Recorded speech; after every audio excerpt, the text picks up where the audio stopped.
Bring everything back to To what, don't right? yeah, don't beat up on me. I'm a poor man just trying to stay alive. Yeah, I got you, brother. Knowledge, wisdom, and understanding, around. That's all we need. Mm, I hear you. All right, we are live, gentlemen. So good night, and welcome to Fatherhood Think Tank. We are from as far as I know, the only live YouTube show that brings fathers mainly from South Florida and other um, states and areas to get together to talk about fatherhood feelings, fatherhood issues, um, things that affect fathers on a daily basis. Also, for you to be able to understand the father perspective of things, how fathers think about some things in the community, and maybe even to get a better understanding of the father that you are dealing with in your everyday life, as well as a father get a better understanding of yourself from listening to other fathers. So that's a lot to intake when you think about that 90 minutes that we're on here. But tonight, I really want to welcome everybody again. Like, share, subscribe. We haven't pushed that subscribing as much as we should. I didn't think it was important. I thought it was, I felt it was more important to get dads to come on to the show. But subscribing, getting people to subscribe and like and sharing is big, and so we want to push that out. We are in the month of December. That means the end of the month, um, and it just every year, every day flies by, especially for us who come on here every Tuesday. It just seems like we just come into our water hole to drink from the fountain and get replenished. And so I want to say thank you guys as we come to the end of this year. You guys were here. Thank you for being here and always being committed to the Fatherhood Think Tank. And just know that without these fathers, we wouldn't be able to do what we're doing. So, folks, when you watch this, when you're looking at it, just send some prayers for them that they can be blessed and have blessings for their family um, forward and all going. So again, I need to probably start saying this because we're working on some new um, labeling, some new just some new things for us. Have new logo, new branding. I probably should start saying, "Welcome to the Fatherhood Think Tank with Dr. Ron Kyle," um, and we're going to introduce our fathers who are on with us tonight. Fathers, introduce yourself as we normally do, and let's get into our conversation. Tonight's topic is a long one, but I'll sum it up pretty simply. And if you've seen the thumbnail for that's out there, it is a Bill Cosby saying, "Son, I brought you in this world, and I'll take you out because I can always make another one just like you." So, fathers, introduce yourself, and let's get into this conversation tonight that I know is going to be multi-dynamic. Um, I brought you in this world, I can take you out. Okay, I'll jump in. Good evening, everyone. Larry Jordan, uh, father of two, grandfather of one, and I'm definitely in my feelings because what they did to FSU, I'm gonna leave it alone. I had to go to the Rockies, so but I'm drinking light. Good evening. Well, Ain't one good worse, after. right? I'm sorry. Go ahead. Good after. I mean, good evening, gentlemen. My name is Lionel Lightborn. I'm father to a tribe of seven young adults, three young women, four young men, a granddaughter, and a grandson soon to be here in February. So it's always a pleasure to be here. And I can care less what they did to FSU because I'm a University of Miami. You know how that works.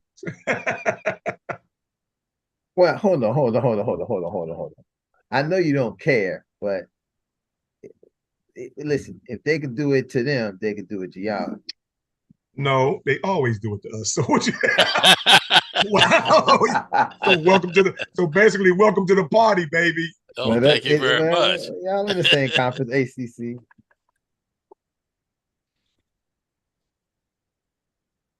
All right, good evening, fathers. My name is Rohan Rodok.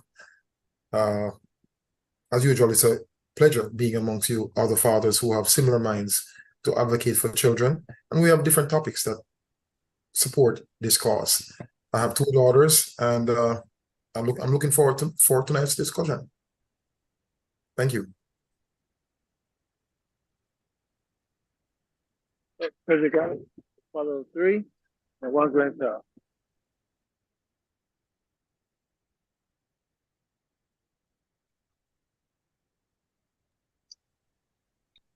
Chad, father of two, hopefully no grandkids, no time soon. And I just, I want to say, man, I was overwhelmed this past week. We did a toy drive, man, and it was great to see the community come out and support my organization. So it's overwhelming. I'm just glad to be here, man. I miss y'all guys.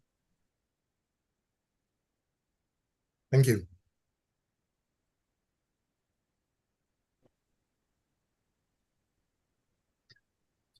I'm Justin Gibbs, father of five,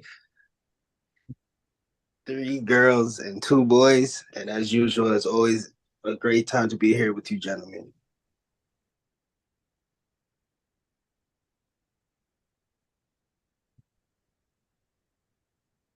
I don't know if Frederick can hear, and Brian, I don't know if you want to introduce yourself.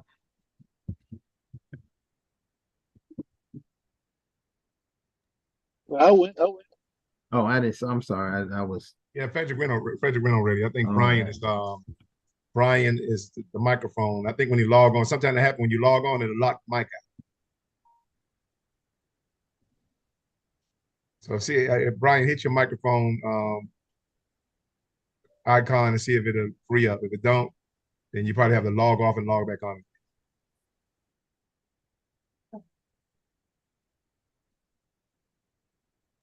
J. Rob and Elder Thomas just joined, so they can go ahead and introduce themselves as well.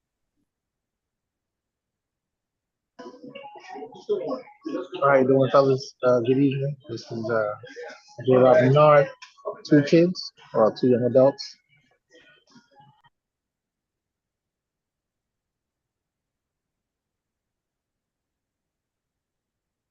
Other comments might be doing the same thing. So let me jump right into this, Okay. because I think that one of the major issues is this. We have this up here, and I think about I was having supervision this weekend, and that incident came up about child abuse and what child abuse is and what threats to kids and all these kind of things that can happen and what have you. And so we take it lightly. We using the jokes about Bill Cosby making a joke to his son that take you out because I make another one, what have you. And in no way or when we're talking about this, we're talking about anybody doing anything like that to their children, even though that in some instances things may happen or things could happen like that. And that's not the condoning that we're talking about. We recognize that can happen, but we know that colloquially wise and sometimes in our own cultural way of discipline or dealing with our kids, we may have said things like that, and it's not, and I can tell you, it's not traumatic to me. It's been said to me, not just by mother, grandfather, grandmother, and dad, and you have all the people who said it. So in our culture, in my culture, let me be very clear. In my culture, I'm going to say my culture is everybody else's culture, but in my culture, it is something that is that, and it wasn't said to be a negative. It was said to be an aspirer, that before I let you go down the wrong path, before I let you do something, I'll take you up out of here. Because I don't almost, and I'll say that, and I don't hate to say this, but I will say this, almost more of a statement of love. And people can disagree and have what they feel, but those kind of statements that I will do something to you before I let you ruin your life or let somebody else ruin it. And that's how much I love you. Because if I didn't love you, I wouldn't care what you do. You do whatever you want, and anything can happen. So I'm throwing that out there first. Just also as sometimes people be saying, "Oh, trigger warnings and all this stuff." They're talking about killing children, and okay, you can cut that out. That's not what we're talking about. But if we can't have these kind of conversations, we can't kind of talk on this level, how do we really help people who may be having problems like that, or may not be able to handle their anger and their control? All you do is push them closer into the closet to do more stuff that jeopardizes themselves and their children. So bringing these things into the light, having a conversation, and also what you're gonna see tonight on tonight's show, and I'm sure the dads will bring it, is that we're gonna look at this in some really different perspectives. So it's not gonna be just in the idea of what you might perceive the title to be. So I just wanted to put that out there before Dad started talking, so we could get that clear and make that fully understandable. Because you got to watch out when you're on YouTube. People turn around and say, "These guys was on there talking about killing children," and we said nothing of the such. So go ahead. I see you, like, boy. Go ahead. I see you. See that eyebrow. His hand on the button. Yeah, you saw that, huh? Right hand reaching. With the freedom of expression comes the terms of give you a right to the terms of endearment, right? And so the freedom of expression in terms of endearment goes hand in hand. It's a right. It's a God-given right. It's a parental right. It's a cultural right. It's a historical right. When we say, when I heard it say, I think that's really originally a Big Mama saying, "Boy, I brought you in this world and I could take you out." Right. And so that's really a Big Mama saying, where a term of endearment, where what you spoke to earlier, Ron, which is she saying, you have the possibility of me destroying you versus you destroying yourself, number one, or me letting somebody else destroy you. You understand? So she's saying, until I have the responsibility and accountability for your life, you understand? Until you are responsible enough and accountable enough to learn how to live your life without somebody actually taking your life. And so, given the historical ramification of African Americans in this country, I mean, talk about the Tamir Rices and the Trayvon Martins and stuff like that. The term of endearment versus the reality of the fear. You understand? The fear ring. You understand? And so you got the reality of the fear ring versus the term of endearment from the ones who love you is very not only acceptable but very intolerable, because it's coming from a place of love. Now, for anybody in another culture that don't understand that, then my other point of reference will be every time you saw, for the last 30 plus years, you saw Homer Simpson choking Bart Simpson. You wasn't, and we never once in 30 years thought that Homer or Bart was in danger of Homer actually killing him. There was never an episode that said that the police was called every time Homer grabbed Bart by, and choked him for some outrageous stuff that he did that could have jeopardized his life or his freedom.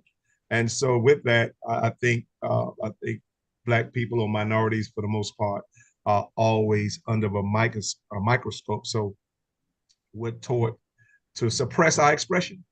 And so whilst everybody have a freedom of expression that's acceptable, we have a suppressed expression that's not. You understand? So we have to be forced to suppress our suppression because we're so much under the microscope, not to mention what is also media driven, that we're just by skin color alone, you're a danger to yourself, so you're a danger to society. And so you're automatically a danger if you're born Black. And so anything that you express is a danger to you and your children in anything that you're involved with. So I think there's a certain cultural and media bias that goes along with that suppresses our freedom of expression.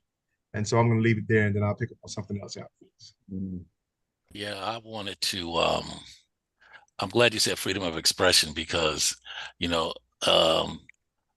with Black folks, we have been known for expressing ourselves, and I think in this particular case, it's an expression of authority.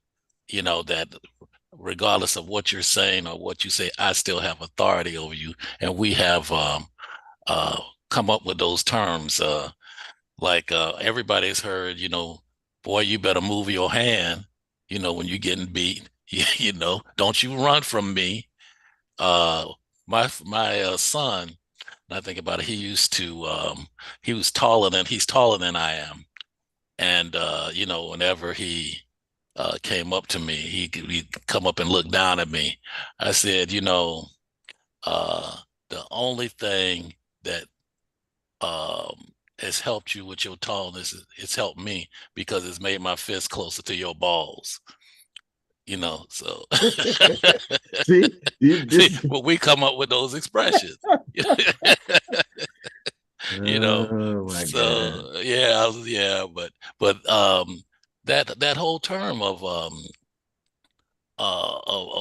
we do has kind of permeated our culture for years. And I'm sure there'll be some new expressions that our kids come up with that we probably won't understand, but it'll mean the same thing.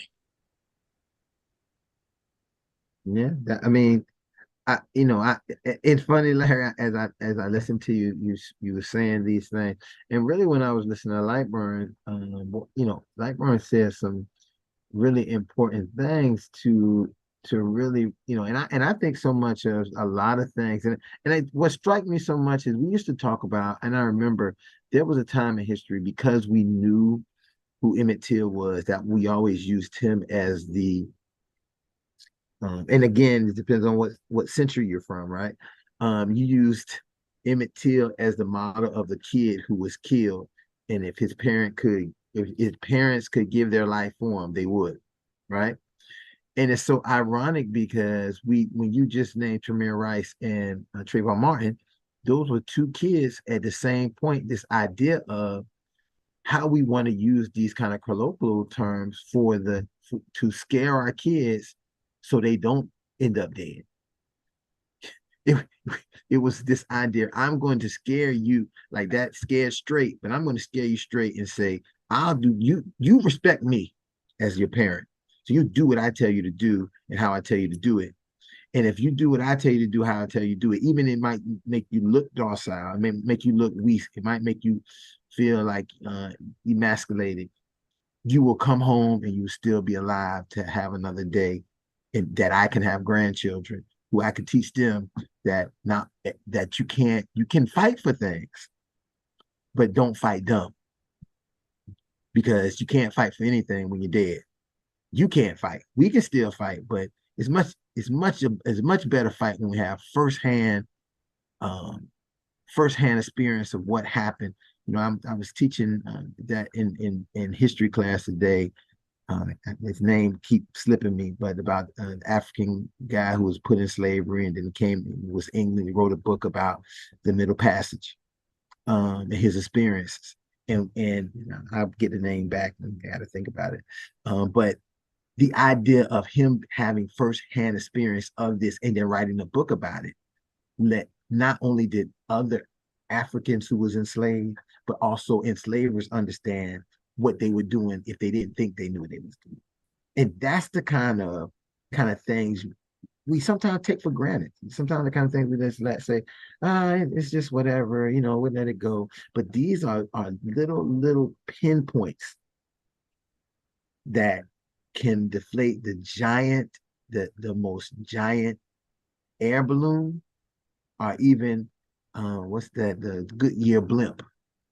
It only take one pin, a little pin can deflate those. And so that's important. I think that's how important those kind of colloquial, down home, big mama, papa comments are for us and our children. And maybe not our children may not need them as much as we needed them, but they still need to have the motivation of them.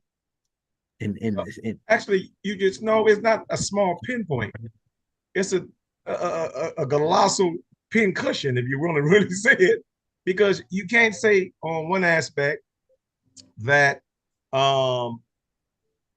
parents using various terms of endearment to scare their children is unacceptable. And then have a hit series on national TV about scaring children, that's acceptable. And so it's amazing because I'm like, we have a double standard here. So it's not acceptable for me to scare the child I love, but it's more acceptable for you to scare my child you don't know. You understand? And so you telling me that it's more important for you, my child, to have more respect and for your authority than they do for my own. If education and learning and teaching truly started at home, then the premise of discipline should be, the ownership of discipline should be for me first. You understand? Before he have to fear somebody outside my house. And so you can't say, okay, and again, it's very unacceptable, because I think, and I'm gonna have to go with Chris Rock on this one, is selective outrage. And we don't usually see selective outrage until it becomes the minorities and anybody who's not the authority in the media and who's not always favored in the media. And so I'm like, no, that's a double standard. So when we talk about, I mean, I don't have to, number one, explain myself when it comes to terms of endearment, because term of endearment is intimate information between two people. And so if you're not privy to it, stay the hell out of it. You understand? That's between me and who I express that to. We understand the cultural conversation of what's going on here. You understand? When it, as it pertains to the protection and the affection between the both of us. But you don't get to scare my kid on national TV. You understand? Talking about not only emasculate. I'm like, well, it's borderline slavery when you do it on TV. Mm-hmm. Because it's almost like the public stripping of what they used to do to the slaves when they brought their ass here to the shores of America. And it's so acceptable for us to strip a kid of his respect and his ignorance and his dignity on national TV. And we can threaten them in that way, break them down that way. But when it comes to a parent can't do it because it's child abuse. But we got a whole successful TV show that does it on a daily basis. Something is fundamentally wrong with that. Something is fundamentally hypocritical about that. And I didn't just really I'm just thinking about that now when you said it. If you wouldn't have said scared straight, I wouldn't have thought about the double standard of how we're under so much scrutiny about trying to save our children, as opposed to for mortality reasons versus scared straight trying to save him for reality TV reasons. Do you understand? Well, and don't forget the capitalism part. I mean, that's it. Listen, it's funny because I just want to say this. Listen, being back in the classroom, man, the great thing about teaching is that you learn so much. And one of the key things that, again, this brother, the man who was born, kidnapped, put in slavery, bought his freedom, and wrote this book about the Mid-Atlantic slave trade, is that he found that there was a way that we could have stopped the whole Mid-Atlantic slave trade could have changed, because he said that one thing that people was interested in is money. So if you could show them a way about money, because the evidence he used was that if these people didn't care about money, I would have never got my freedom. They care about money more than they care about anything else. They will let their, sometimes you can see they'll let their racism go if there's enough money for them to be gained in some kind. They'll let their sexism go if there's enough money to be gained. They'll let their classism go if there's enough money to be gained. They're probably not going to let go of the capital for any of those things, but they definitely will do that. And that's something for us to, really begin to think about, that, we always looking for equality a lot of times when we probably should have been looking for economics. And the more economics we had, the more that we could have, instead of saying come by and we shall overcome, we should be able, if we was going to say, hey, we're going to buy them out. And matter of fact, we're going to buy the whole place. We got enough money to do that. And we always talk about boycott, right? We always talk about we're going to boycott something. I think that we need to change our mindset to buy out. You got jokers out here who buy the whole mall out. They'll buy the whole, or what the dude bought the whole Waffle House out. We'll buy it out to show our big baller status, but we won't. Can we do that in another way? We'll buy it out so we can show the empowerment to ourselves that we own and we have possession of this, and that is not about someone giving us a handout. Is that we can buy them out of the things that we do because we got the capital. We just keep on spending it on things that people keep telling us is important. And definitely want to stick to the. I know J Rob on here, so I'm gonna go ahead and let him go ahead and kick in for and Rohan and Frederick and Brian and Elder Thomas. So y'all go ahead in before I go ahead and jump on this again. Well, yeah, I was thinking about what you guys were saying and talking about, the fear, the scared straight and everything. I think that people tend to misrepresent the fear. There's a healthy level of fear that your child should have, right? And that's the fear of disappointing you. That's the fear of this, and that's also the fear of, failing himself, failing the family. Those are healthy fears. And because we as parents should be instilling those type of fears into our kid, it's not a negative thing. A lot of times, and I agree with what Lightborn is saying, a lot of times people will tell you, oh, your child shouldn't fear. They shouldn't fear you. But they're not fearing you, they're fearing consequences because of their actions. And a lot of times we have to look at it and say there is such a thing as a healthy fear. That scared straight, I agree with Lightborn 100%. You can't let someone else control the fear because it first should start at home with the fundamentals and the foundation that you've laid into your child. And once they get those fundamentals, those foundations, and you instill them, because a lot of times we think that once we give our children the knowledge, let them go. No, it's once you give them the knowledge, show them how to use it, cultivate it with them so they can understand how to empower themselves later on. And I think once they start to do that and understand where they fit in, you will get what Ron is saying when he says, let's now take that type of knowledge, that type of experience, that type of understanding, and use it as a way where we can start to control our environment. Because a lot of times it's a lack of control of the environment that we're losing. And that in turn causes us to lose our kids. But once we start to control an environment, we can then control outcomes, we can then control experiences, and also help cultivate that knowledge that our kids should have in order to be successful, in order for us not to worry about even having to use those type of phrases because they understand it innately, because it's going to be passed on without even saying a thing. It's like that look that your mom can give you or your dad gives you that, you got to straighten up. You see what I'm saying? So that's my piece on that. Yeah, I think that you're absolutely correct, especially talking about control your environment. But many times, number one, we don't spend enough time with our kids to actually be around them enough to control anything. In fact, the best babysitter, at least when I was growing up, was the TV. You sit your kids in front of the TV and let it tell your kids that vision. And So they got a new one now. They got a new one, Larry.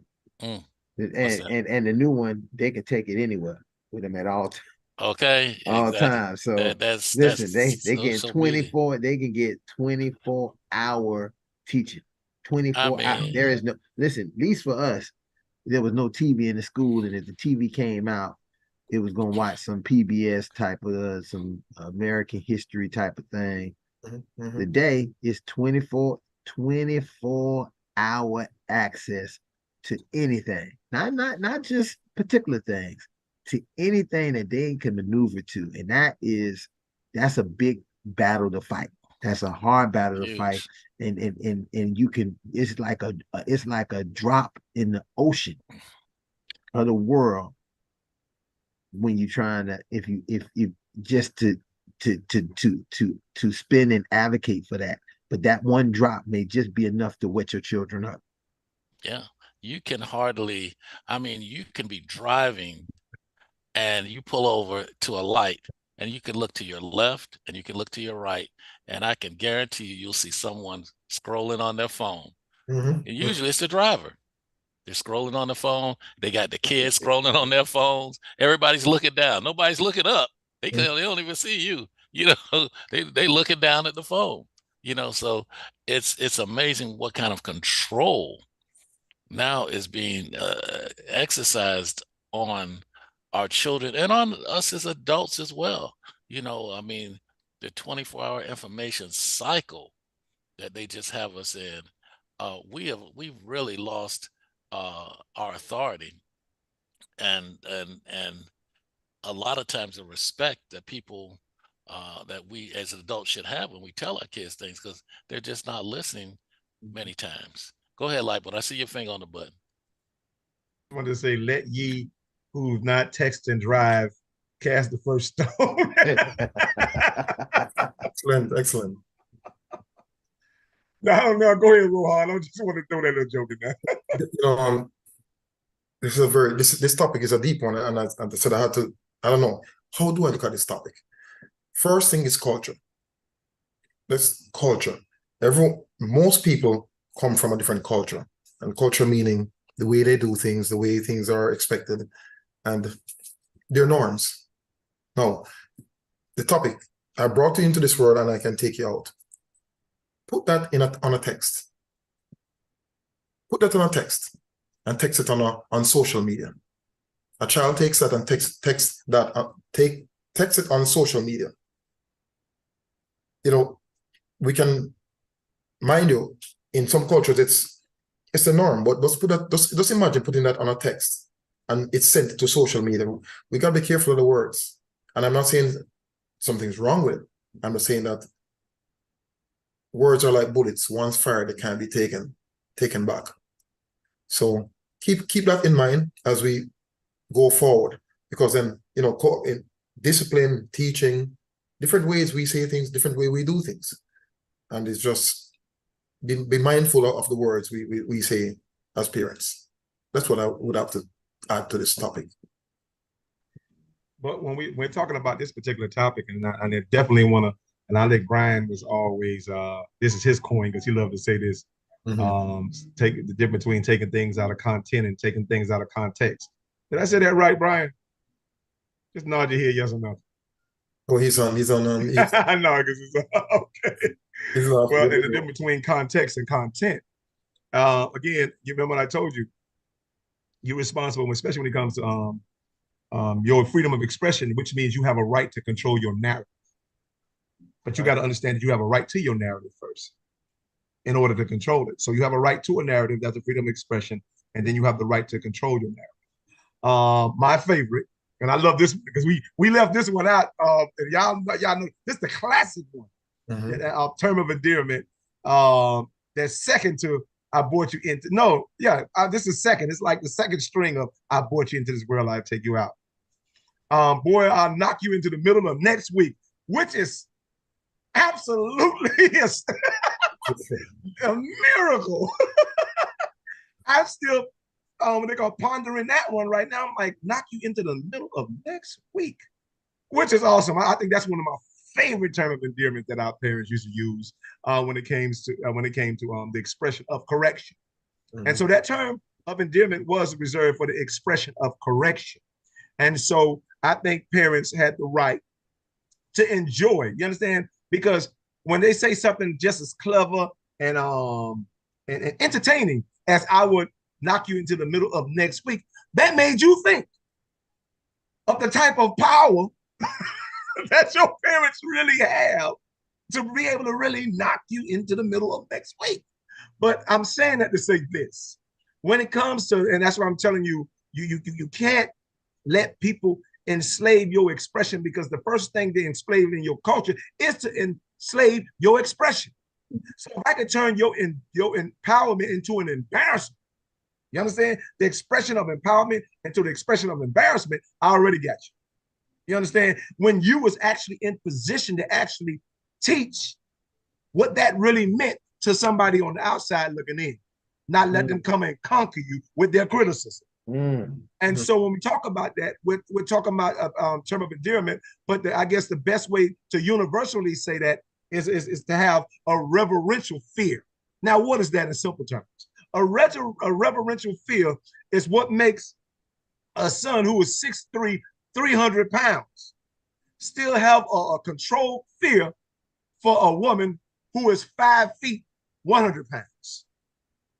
No matter how much he disagree with her, he will never usurp authority because he's bigger than her to take advantage of her. That's what reverential fear is. That's the but that that's the classic conditioning of real love. Correct. Because the moment that this person who could easily just push this person down and stump on them or do whatever, the conditioning of not them beating them or disciplining them and all these negative things we might think that has the control that a mother or father may have over their children is a lot more of the time that they have spent with this child, and this child knows that this is my leader. This is the person that I will follow until they have to follow me, and I still won't be leading them. I'll just be carrying them. Hear this again? Let me say that again. They will be my leader until I lead them. I will not be leading them as the child. I will be carrying them to the place that they need to go until I can keep going on. And that's powerful. When we talk about love here a lot. And I think we're not talking about the love they talking about stroking love and all that. We talking about that love that is almost like agape, and it has a power not just on your heart, but on your whole spirit and soul. So it's not this one part that tingles when you think about this love. It's the same love that make you be able to get up and start walking and talking and moving and shaking and sometimes even catching the Holy Ghost type of, that kind of love that we may see. But it's important that we really understand that and know this, because as parents, some parents think I can control like being a dictator. Well, you know what happened to dictators? They get overthrown. And because dictators don't love the people, dictators love themselves. And these are the things sometimes we have to think about as fathers. And a lot of times, I'm gonna say, I feel like fathers sometimes get a bad rap because they don't get the time to build that love, but they also don't get the time. The other benefit of this, and that it becomes, and I see this sometimes between parents of children, the one parent don't understand why the kid like this person that haven't spent that much time with them, because they also don't know the bad things about that person either. You can tell them all the bad things you want to tell them, but once a kid gets a certain age, they got reason in their head. They can make justifiable analysis of what they understand and what they perceive and what they see and what their context is and what their versus the content they seeing. They have that ability. And so you can see, like, why are you holding me such a judge? Why are you doing it? And this person gets to get cookies and cream, ice cream, and butterscotch, taffy, candy. It's because as much as they didn't have the time for what you feel that to really develop a relationship, they also don't have the time not to. And we forget this vital part. People are interested in things they haven't experienced. And I'll give you a great example of what I mean by this. In this, again, I hate when I overlap things, but in the story of the guy saying when the slavers came to Africa, they was mesmerized by seeing them because they had never seen people of that complexion, their kind of hair type, these kind of things. Even though these people was putting them in chains, putting them on the boat, doing vile things to them, they were still enamored by them. They were still like intrigued by them in a way like, wow, are they gods? What makes them special? That's what happens to dads and moms who not the custodial parent, because the kids are intrigued by them. Listen, that person looked just like them a lot of time. You're not going to be intrigued by somebody you don't ever experience to look just like you. and they walk like you and they laugh like you're gonna want to know everything about them. And you forget all the stuff mom been doing for you all this time, wiping your dirty drawers and doing this. Forgot all about that. All you want to do is sit up under this mystery person that has just came around. And it's not, listen, but Larry, you probably can speak to, especially you married fathers who had your children with your wife from the time y'all was born. You can speak to this in a way different way because the kids always see you. So they have a completely different, it's not like it's like them just my parents, both of them. Now, I don't got love for more one than the other. Listen, they both provide. The parents was a unit that provided for me, so I don't see them in any different light. Even when they get a divorce and break up, the kids still see them as the parents.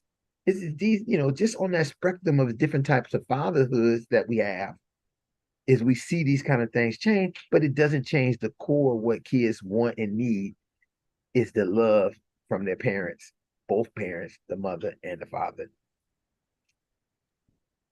Yeah, that was right on time. Nothing I can even add to that. Well, I didn't want you to add that. I just wanted you to amen from being married all those years that you've been married. And so, I can speak it and I can talk about it, statistically and say in this book, this and that, but there's no better example than somebody who lives experience. A case study of Larry Jordan, his wife, who's been married all these years, raised their kids, is way better than anything that I quote from anybody's book or from anything or whatever, because it's real. It's a real thing. It ain't staged. It's real, and you can always, you and Elder Thomas. I love when Elder Thomas. When Brother Lightborn and Robert Menard and Rohan can talk about, the transitions of being with mothers and being with wives and then changing wives and still being with you. Those things are important for the understanding of not just for us who not in that position, but also for people who are going through those positions, who are looking for some answers on how they get through, how do they survive it, how do they operate, how does this, what's the future for them? Because a lot of people think it's the end of the world when these things happen, and they can't imagine. And this is why you see some of why we even started. Me and Rohan talk about this all the time. One of the reasons why we felt it was so important to get this broadcast live and to all the YouTube viewers that then could go to other people at other places is to catch some of those people who are by themselves alone, who don't have anybody to talk to, who are thinking about doing fatality type things because they're not being heard. They feel like they don't have a voice. They feel like they don't have a group of people to kind of discuss what they might be facing in this loss of their family, loss of their children, loss of their control of even being to see their kids. That everybody doesn't have the same resources. And so the Fatherhood Think Tank with Dr. Ron Kyle is one of those resources that we want to be able to put out for people to be able to use. Because listen, you come on tomorrow night and you really dealing with something, Rohan and Lightborn gonna get you right. They're gonna give you all, they're gonna massage you, and make you feel good. Then they're gonna put the wood to you and make you get they're gonna massage you, get you everything, get you all mushy. You're gonna be like, yeah, I know, and then they're gonna bring the wood, and then the wood gonna come and get you stiff back right to understand that it is some accountability, some responsibility that we got to take, not just as fathers, but as men, and the privilege we have of being men in this society that we sometimes want to push off on mothers. We want to say, well, it's her. Listen, we know women got whatever issues they got. Mothers got whatever issues they got. It don't change that we got to deal with what our issues is and deal with what we got to do. I seem like I might be on the roll tonight. Let me just. You mean well. You say I mean well? Okay. Yeah. You said you mean Rohan. Go ahead, Rohan. Run it, Rohan. Go ahead. What I'm going to say, again, Ron talks about what the program stands for. We're here to support fathers, and in some cases, mothers too. And we want you when you're in that dark place to have someone to talk to. Many fathers on this group were at that point at some point in their journey, and the journey doesn't stop. Your children are going to grow up, and I think we mentioned this before. The roles become reversed. Sometimes the child is the one taking care of dad, and assisting him, helping him, doing his finances. So we just advocate. That's all. That's what we're here to do. It's just that simple. Do we get it right? Well, maybe 90% of the time, maybe 95% of the time. But we are, that's our goal overall. This guy like a quality insurance kind of and I'm gonna say this. This is why the Fatherhood Think Tank is probably one of the most unique shows or get-togethers or meetings that you ever see, because for one, we don't have no like, I see people have these agendas, right? And sometimes the agendas is to bring controversy by oppressing or putting down or hurting other people. Most of what we talk about, and even Rohan just said it, is for us to identify the accountability that we need to take. We can talk about it and bring it up, but what's our accountability? Then what becomes our responsibility in that aspect? And I think that's so important to hear people, mainly fathers, in different in different demographics of fatherhood, speaking about that.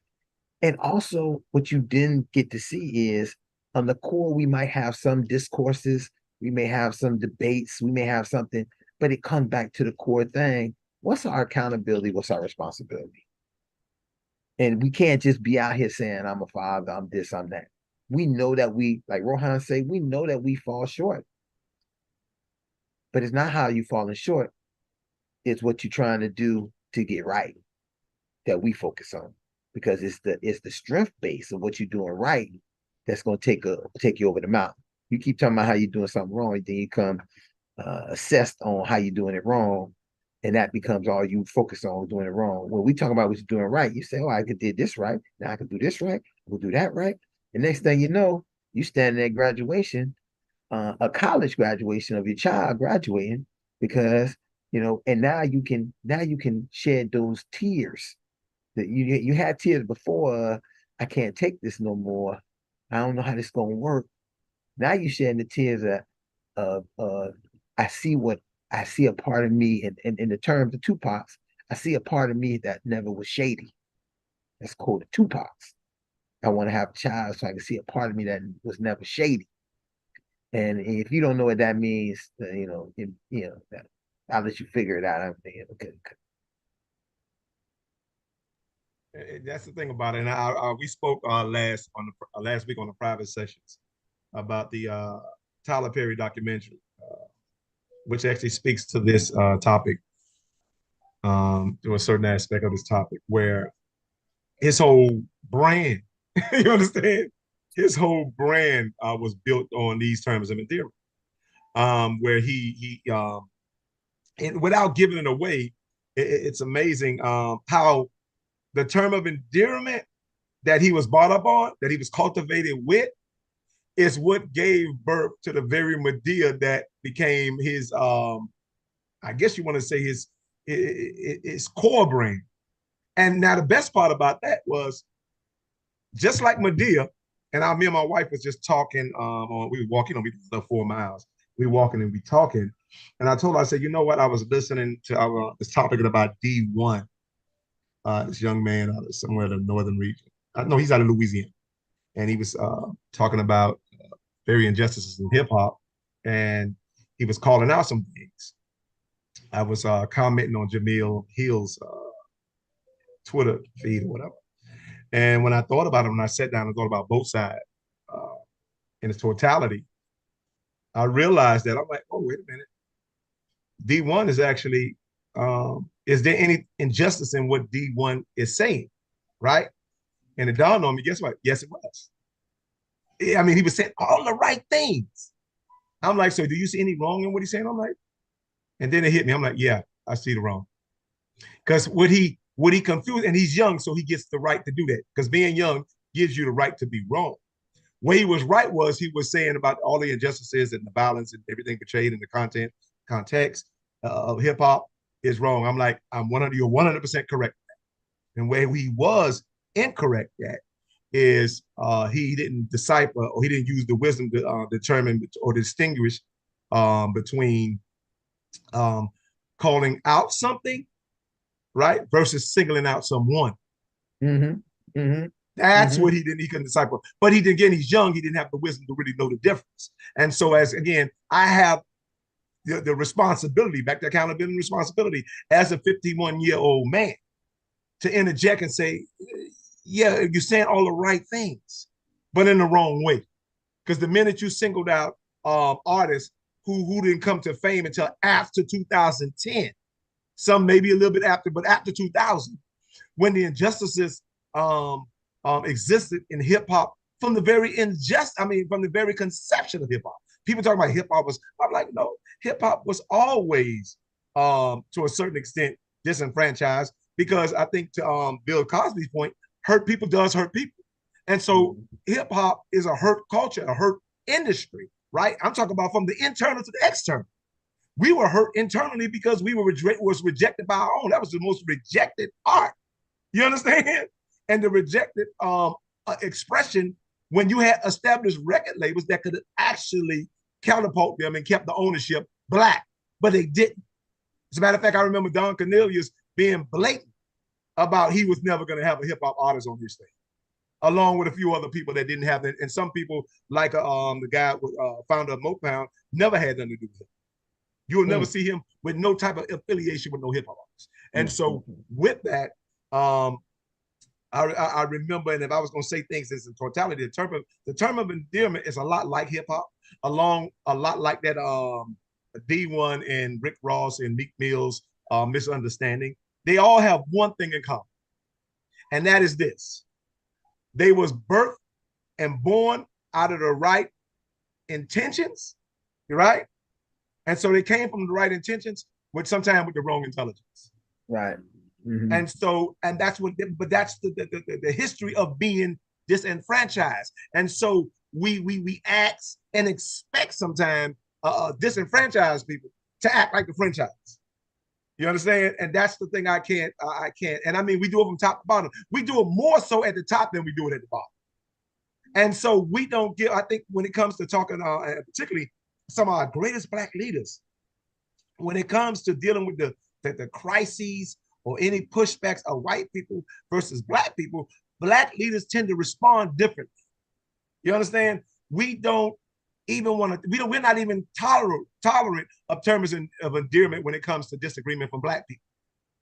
But we have all the tolerance in the world for disagreements from white people. Listen, please. And that's where I have the problem. And because we're very respectful when we come to our disagreement with white people, but we're very reckless when it comes to addressing our disagreement with Black people. All the way up to Barack Obama did it too. And so, I love him. And then when it came out in the book, it really pissed me off because I was on WNBM and I was telling them that I mean, this guy must have really got pissed off because he was a fan of Barack Obama. I'm a fan of Barack Obama. We family. And I mean, we really family because we're the same people. But I told him, and this way before his book came out, I said, man, I said, you know, Barack Obama never called the racist a racist. Oh, no, that's not true. This or that. I'll be damned when 6 months later the book came out. The man said, I intentionally never, I made it my business never call a racist a racist. He said it verbatim. And you don't believe me, you can go pull the tape at that radio station and you'll see me say that 6 months. Because I'm like, let me tell you something.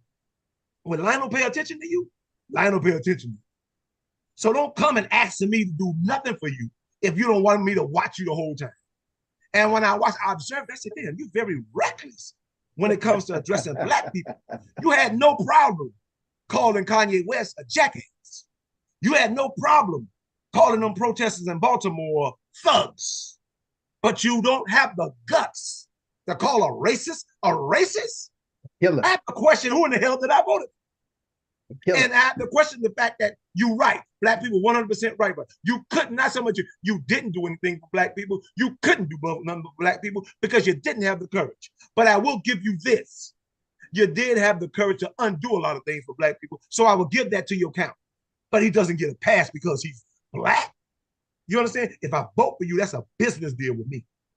And I don't play about my business. You understand? I don't care how much money you think I don't get. I'm like, man, I got more integrity than money. And you don't get to play with that. Mhm. And so that's just, and I ain't mean to go off on that tantrum, but when it comes to terms of endearment, we don't want that expressed publicly, especially when we want pushback against our own people. Well, like, bro, let me say this. You talked about it at the highest level. You talked about it, where the highest level we would consider presidency to be. But I'm still talking about it right now with young people on the grassroots level. I say to them that they will 3 taps, 1 tap to the head, their fellow brother and sister, and lay down, throw the guns down, do nothing to anybody else. Surrender, hands high. They have no, they got no beef with the police. They got no beef with, I'm gonna say this. I'm not a fan of him because I think sometimes it gets wild.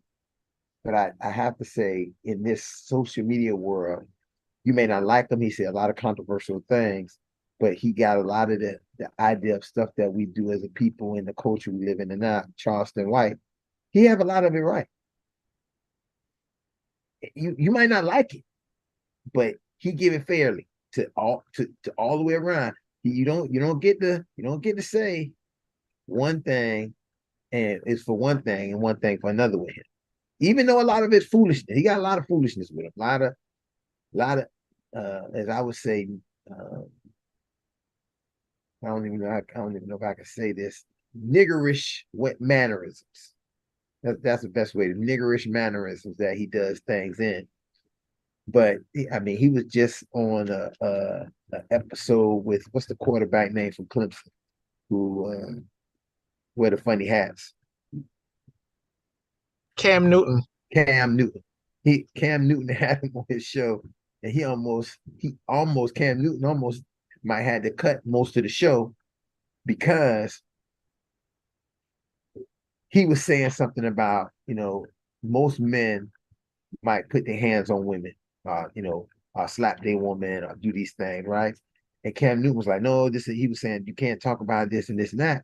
But then he said to Cam Newton, well, you ain't saying that when this happened and when this happened to us, when that happened to us, it's only we jump in order, jump in place, or we need to correct what we do. Here we go. I'll give you a better example. And I thought about this. Von Miller. If you know anything about the sports world, Von Miller plays for the Buffalo Bills. Yesterday or the day before, there was a big incident about Von Miller allegedly, and this is some allegedness, jumping on his baby mom, and she's pregnant. Right. And Stephen A. Smith and the whole panel over there at First Take was giving a whole dissertation about, don't put your hands on women and this, that, and then it was saying all of these things. And then Molly kept bringing up that she was pregnant. And all I could think about is, you know how many black women I've seen who've been pregnant? The police jumped on them, jumped on their stomach, and not one time I heard you come to the aid of these women. But because it's Von Miller, you can villain. And I'm not saying nothing. Listen, again, let me be very clear. I have spent a larger majority of my life being a domestic violence advocate and working in domestic violence.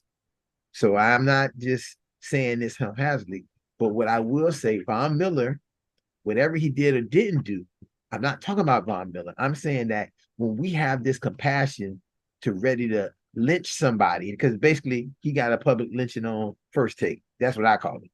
Even though they didn't have any evidence, they don't know the facts about anything. They basically lynched him on the show. But when these same things happen with people who should be held to accountability to serve and protect us as our citizen protectors, you got nothing to say about that. Nothing to say. And that's where, we have to sometimes, that's why I have to put my foot down and sometimes say, you can't ask for justice when people living unjust. Well, you ain't even got to go that far with it. I'm gonna tell you, I'm gonna go right in his pocket. I don't even want to go in his pocket now. I want to go right in his back pocket right. Because I'm saying to myself, I'm like, first of all, Stephen A. Smith is a classic, the quintessential sellout. He just is. Big mouth Negro, potato head person. Come on, But see, now you like D1. Now you like D1.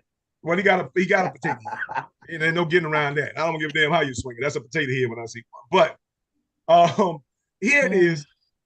Now, this is what makes him very hypocritical. So, and just in the same week, it's amazing how God do things. People are like, God, yes, God. So God do things. So I'm talking about Stephen A. Smith and a few other people, but specifically Stephen A. Smith. He's coming to the rescue of his colleague or the young lady that Des Bryant calls out.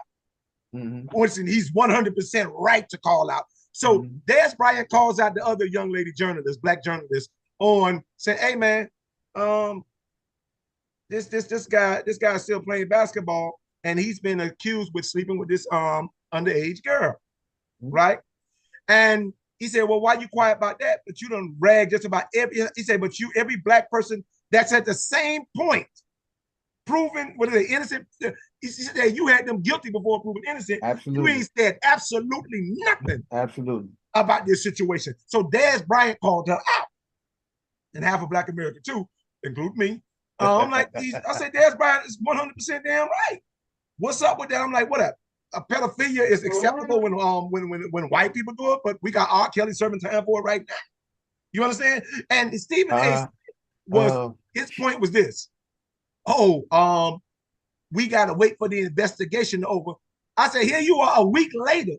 I'm like, so wait a minute. The white basketball player, your response was to defend this young lady was, well, we all gotta wait till NBA investigation conclude before we can come to a. Absolutely. You understand? You just said this last week, Absolutely. and here you are the next week, dogging this man out for something that has not even been fully investigated. Absolutely. Yes, Absolutely. you are a quintessential sellout. That's what you are. He's very niggardly. And I mean that in every sense of the word, because in the Webster Dictionary, he's a very internally, culturally stingy Negro. And I'm like, man, you are very scared, because you are with all this professional ethics.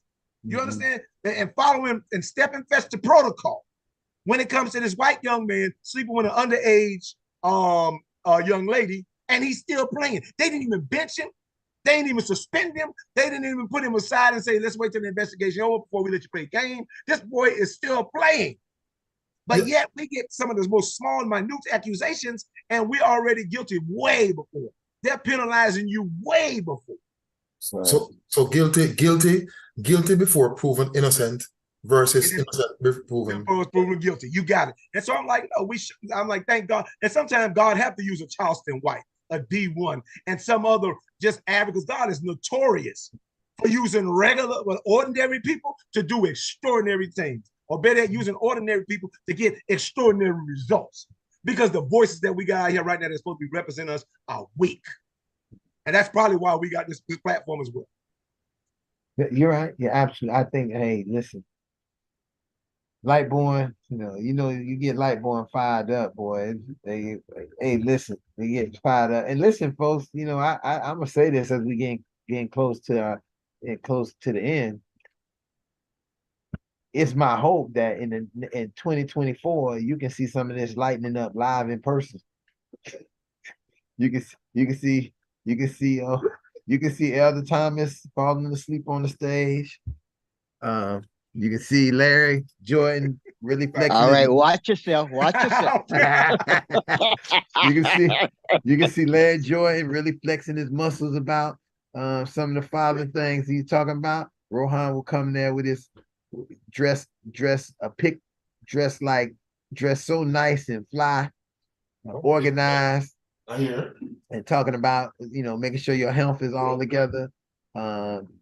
You definitely see Gene Robert come with all the real facts. He has all the true prenatal nursing facts that's really needed for you to understand. For even some of the guys not here, you also man, the number one person you get to see is big time, almost bigger than Willie Gary at this point. Johnny Gaspar dropping down the law and the law and I'm only saying this because I think sometimes you have to say these things to put them in the air. That we hope that to be able to soon bring fatherhood talk to some places where people can hear these conversations in a large venue. They have things like this already. When I'm saying this kind of conversation that we're having in a large venue for all kinds of people to kind of listen to and also to engage. So that's something that I just wanted to put it out here as and I only and what motivated me is listening to how Lightborn was sharing some of this and what he said tonight, because I think that I felt like almost like, oh, somebody else needed to be hearing this. Some other people really need to be hearing this. Not only just fathers need to be hearing this, some mothers need to be hearing it. Some grandmothers who got both of them, a daughter and a son, who work in different kinds of relationships. Grandfathers need to hear this so they can talk to their grandsons and their sons about these different kind of things. About, hey, you remember that guy was saying it was different for me like this, and that's the conversation starters that we hope that we're doing on the YouTube page right now for people at the Fatherhood Think Tank. But we're really planning on to really take that to this next level in the upcoming year. 23 has been, it's been so, but 24 gonna be so much more. I like that. You hit that round there. You knocked that right out of the park, Ron. I've been working on those kind of things. But you know what? As it pertains to terms of endearment, and I'd have to, because I use the term of endearment when I call Stephen A. Smith a potato head. You understand? But again, that's out of love. I mean, we're still in the culture. I believe and I live by the philosophy of Ubuntu. I am because we are. And so I can criticize. I mean, because he knows this business. You know what I'm saying? He's in the business of doing this kind of comparison and things like that, and heavy criticism and smack talking. So again, another term of endearment.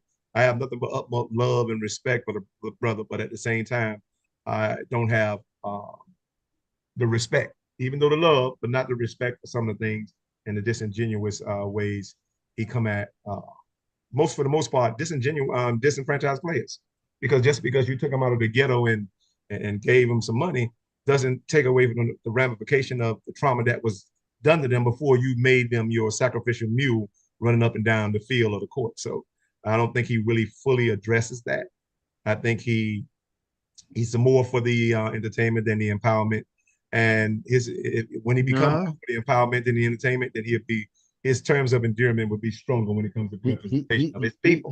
He for more the capital than anything else. That's what I'm saying. Oh, and that's yeah, okay. And that's where the entertainment dwells. So he may not think he have. I'm like, no, you're very entertainment driven. You wouldn't no empowerment if it's sat in your lap and called you mouth. Yeah, you give it to him hard. That's one thing I know. Lightborn give it to him hard. He don't pussyfoot around, do he give it to him.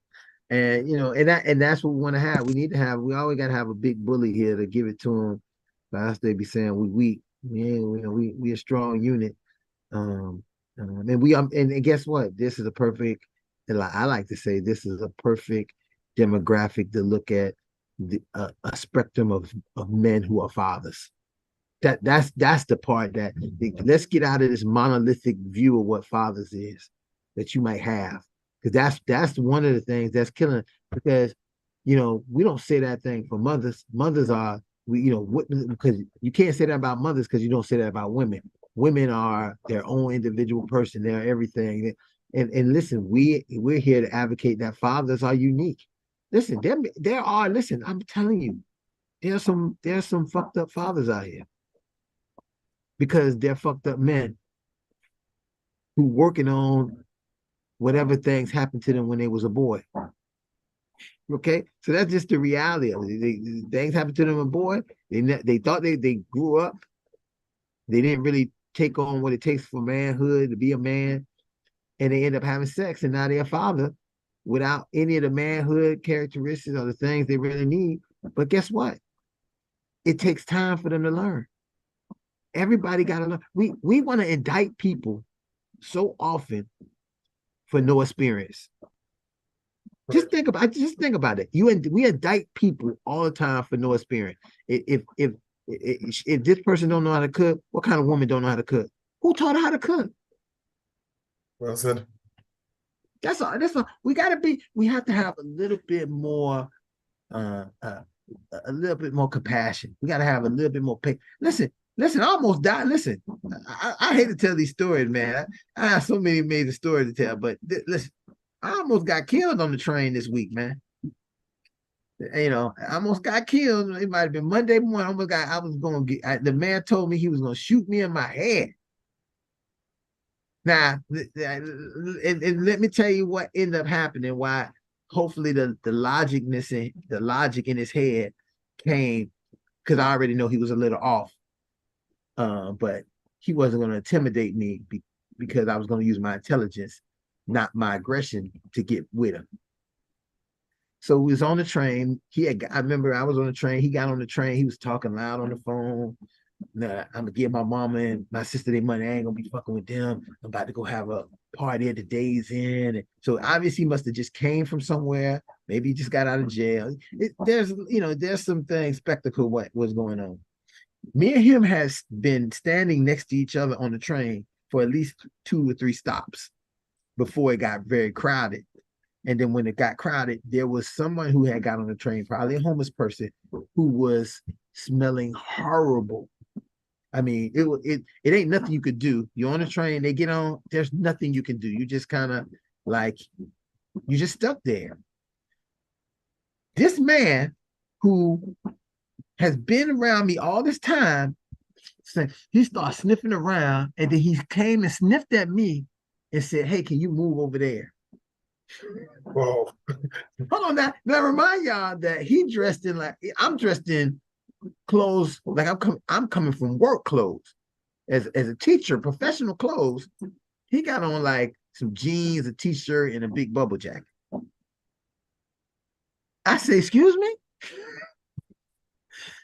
And then I said, why would I want to move over there? We've been on the train the whole time until now. And you think that and I just said, do you think that I'm smelling like that? I don't want to move closer to where the smell is. I'd rather stay here. Then he said, well, whoever it is, I'm gonna shoot him in the head and kill him. And I said, and he started going up, and I was like, yo, I said, you got to have a little bit more compassion. You don't know everybody's circumstances. Well, you could clean your ass. You can't walk around funky. I said, yeah, that's if you're functioning and being able to do so. Not some people are not functioning. Well, I'm gonna kill him and I don't care because I lost 3 of my brothers was killed. I said, and I give you condolences for your brothers. And then a white guy in the back said, oh, he got off the train and then he was okay. See, I went to the odor wasn't gone, but a white guy in the back told him, oh, he got off the train and then he was okay. He didn't say nothing else. Mm-hmm. So his threatening of shooting somebody in the head was, again, like we was just talking about, it was to shoot me, another black man, professional man, or shoot a homeless person who happened to maybe luck and get on the train and maybe get warm or whatever reason it was. He was going to shoot one of us in the head. But he didn't know that he had scared all the white people by even saying that stuff so loud and the thing he was saying. But that's what the selective outrage is. Selective outrage is absolutely. Selective outrage is knowing that I can always hurt somebody that's on my level or lower, but I never attempt or even dream. Right. Or I have, you understand, to hurt somebody that's above my level. Absolutely. You understand? And that's selective outrage. And so he was just a coward, all around coward for saying it. Mm-hmm. You understand? And that's why when he would have been cool if he didn't engage me, but I wasn't engaging him the way he might have wanted me to engage him, because I engaged him with sympathy and with love. And I'm sorry for what you're feeling, but also I want you to have some love for that brother that you saying that you want to blow his brains out if they don't, because he was trying to make the threat like if they don't get off the train, he gonna kill them. And I was thinking that you look like you don't even got two nickels to rub together. But also, later I've seen a lady who was on the train with me, and she was like, "What was wrong with that guy?" Said, it just these are the kind of these people. He might have been doing that all for you. I said, because you looking. Oh, I don't messed up. I said he might have been just trying to placate for you because she was looking beautiful on the train. That's a beautiful lady, looking nice looking lady, and she was standing right in that little mix between, like she was in front of me, and so he might have been doing that for that reason, because that's how simple minded we can be sometimes. Right. Simple mind. So it's amazing stories and major things, but as we talk about this. And I think that this is a great way to bring us to what the topic was, and what we initially was talking about is that my way of being able to handle that situation had everything to do with what my mom had told me when I was a kid about certain things and how to act. And then if I didn't act that way, what would happen to me from her? Well, was not sometimes what she did. What she did as well, not just what she said would happen, what she did, some of the things that did happen. But when those things happened and occurred, they taught me a lesson of how to be today about certain things. So I know how to not get extra emotional and feel like someone saying something to me is embarrassing and sensitive, and then I lose control. Because can you imagine somebody doing that to somebody who may be insecure? All I could see was I was flabbergasted that he would even say that to me, and I was thinking, if the two people in the way we dressed, just saying the way we dressed, maybe I do look a little rough, got this big fairy beard, but that don't change the clothes I had on, and don't change that we was been on the train with each other for a while, and it wasn't until we got to that stop and it's funny because I went to that stop yesterday. And that same smell is resonated in that area. These are the kind of things, I say to people, these are the things when it gets to this season, we have to have compassion about, because there are people who are not well. And I'm pretty sure I can probably assure you that the person smelling like that don't even smell itself like that. Mm-hmm. That's how disconnected he's walking in the world right now. And people are not even connecting with him to try to help him because they're scared. I mean, I understand they have, you can be scared, but I think that the good Lord tells us that a good will never goes undone right. I'm probably making up something, but I got to be honest. I can't just be mad. I'm not no Yeah, Bible. sure. Yeah, I know Elder Thomas. Thank you. Yeah. But good. I'm just, no good deed don't Right. good deeds don't go unacknowledged, and for what you put out in the world is what you get back. So definitely that's a place for us to really think about, as parents, as fathers, as children, as learners in this community, to know that and it turns back into this: we have to have love and compassion. And our love and compassion can be shown in many ways. And again, hey, listen, you're not ready? Ready? Even the guy who's made those threats, right? I can even see a point of view of him using that as love and compassion to get that person off this train so they wouldn't receive any ridicule. Now I know people say that's a stretch. You look like you're pulling a rabbit, not even out of hat, you're pulling a rabbit out of a shot glass. Mm-hmm. But when I think about it, the guy got off the train when he was doing that.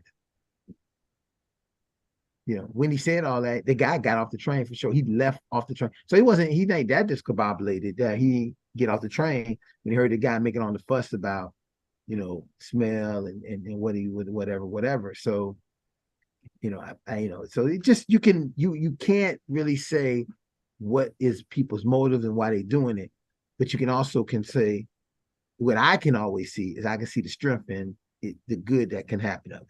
Because the guy did get off the train and nothing else probably would have happened to him by not just this guy, but other people could have reported him, this could have happened. He could have went to jail. This and all these things could have happened, man. But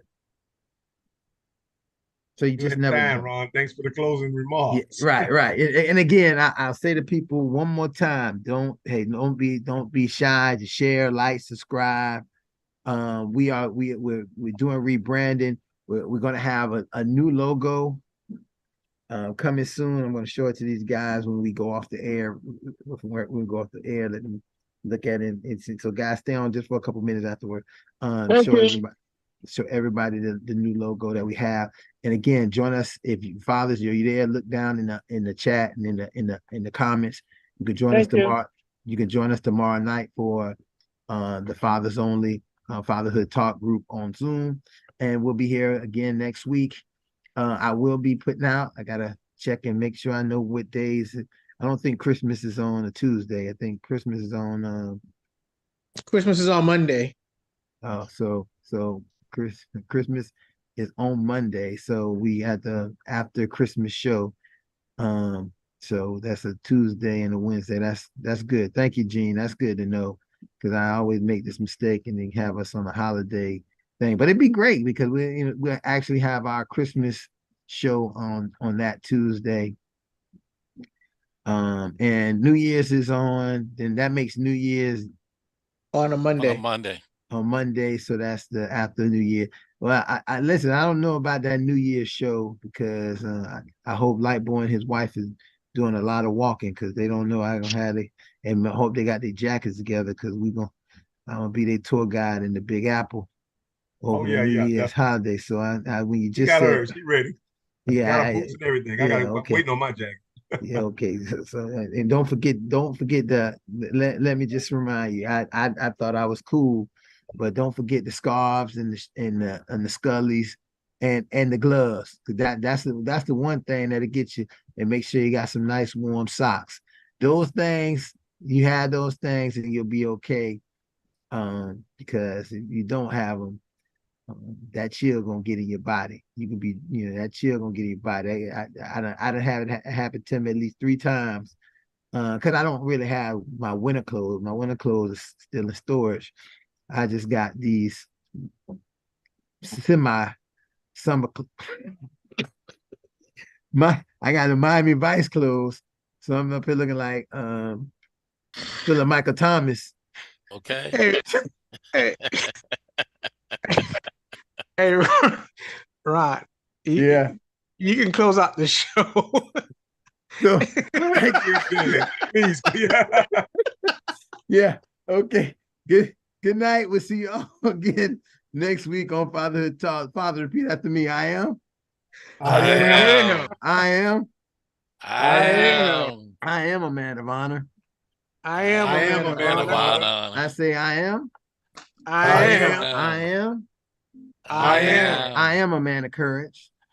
I am a man of courage. Fathers, I said I am. I am. I say that you are. You are A man of honor. A man of honor. Mix it up, Ron. Mix it up, Ron. I said, Remix. Come on. We rhyme. I know. I say I am. I am. I say that you are. You are. I say that we are. We are. Championship Father.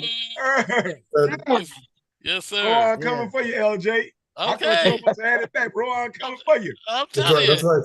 Hey, Rohan just snuck up on me. Yeah, I'm gonna have to get you back, Rohan. Thank you, and good night. Have a blessed one. Great class, guys. Have a good night. Thank you. Mhm.